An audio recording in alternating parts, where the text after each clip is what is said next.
नमस्कार, मी डॉक्टर शिवारी वाघ, संचालक aspire education institute, Chhatrapati Sambhajinagar. विद्यार्थी मित्रांनो, MCCच्या वतीनं घेण्यात आलेल्या दुसऱ्या राऊंडच्या संदर्भानं अतिशय महत्त्वाचे अपडेट तुम्हाला मी या ठिकाणी शेअर करणार आहे. त्यामुळे आपण हा व्हिडिओ शेवटपर्यंत पहा आणि गरजू मुलांना नक्की शेअर करा. साधारण MCCच्या वतीनं MBBS BDSच्या दुसऱ्या राऊंडसाठी चॉईस फिलिंगची प्रक्रिया पार पडलेली होती. या दरम्यानसुद्धा बरेचसे एक्सटेन्शन त्या ठिकाणी मिळालेले होते. फायनली 17 तारीख त्या ठिकाणी अलॉटमेंटसाठीची शेड्यूलमध्ये दिलेली होती. त्यानुसार जे तर प्रोविजनल सिलेक्शनची यादी, सिलेक्शनची लिस्ट ही ऑफिशियल पोर्टलवर उपलब्ध झालेली आहे आणि या माध्यमातून ॲस्पायर एज्युकेशन इन्स्टिट्यूटच्या वतीनं अनेक मुलांची अर्ज प्रक्रिया आम्ही केलेली होती. जवळजवळ सगळ्यांचे ॲडमिशन झालेले आहेत. थोडेफार काही मुलं राहिलेत, ते कदाचित पुढच्या राऊंडमध्ये लागतील. तर ज्या विद्यार्थ्यांना या राऊंडमध्ये ॲडमिशन्स मिळालेले आहेत त्यांनी नेमकं काय करायचं आहे, ॲडमिशन घेण्यासाठी साधारण कालावधी किती आहे, याबाबत थोडंसं आपण या ठिकाणी शेअर करणार आहोत. जे शेड्यूल आहे त्यानुसार आज प्रोविजनल सिलेक्शनची यादी आत्ता उपलब्ध झालेली आहे. मोस्ट प्रॉब्ली सायंकाळपर्यंत फायनल सिलेक्शन लिस्ट येईल आणि त्यानंतर विद्यार्थ्यांना उद्यापासून म्हणजे 18 सप्टेंबरपासून संबंधित कॉलेजला जाऊन रिपोर्टिंग करण्याची सोय उपलब्ध असेल. साधारण 18 सप्टेंबर ते 25 सप्टेंबर या दरम्यानच्या कालावधीमध्ये आपल्याला त्या ठिकाणी ॲडमिशनसाठी जाता येईल. या MCCच्या वतीनं घेण्यात आलेल्या दुसऱ्या राऊंडमध्ये बरेचसे नवीन MBBSचे कॉलेजेस ॲड झालेले होते. डीम युनिव्हर्सिटीच्या सीट्स वाढलेल्या होत्या.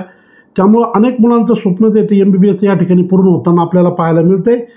त्यामुळं एक महत्त्वाचा विषय होता, आनंदाचा विषय होता की यात बरेच मुलं जे आहेत आता लागलेले आहेत. अर्थात काही विद्यार्थी असे आहेत की ज्यांना डीम युनिव्हर्सिटीला ॲडमिशन पाहिजे होतं, स्कोअर कमी होता, त्यांचे ॲडमिशन्स या ठिकाणी आता लागलेले आपल्याला पाहायला मिळतात. सो एक महत्त्वाची अपडेट, MCCच्या वतीनं MBBS BDSचा दुसरा राऊंड जाहीर झालेला आहे.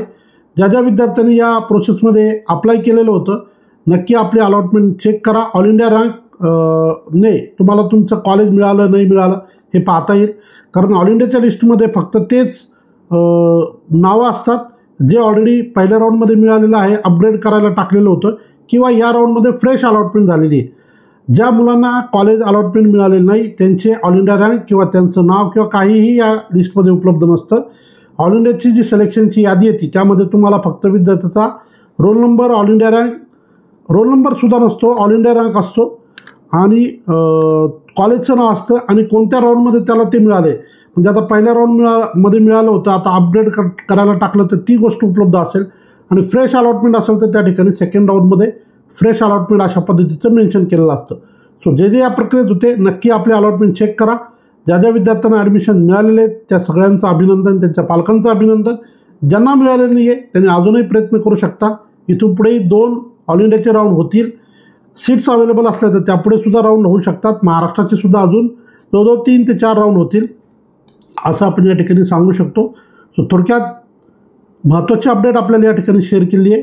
MCCचा दुसरा राऊंड जाहीर झालेला आहे. धन्यवाद.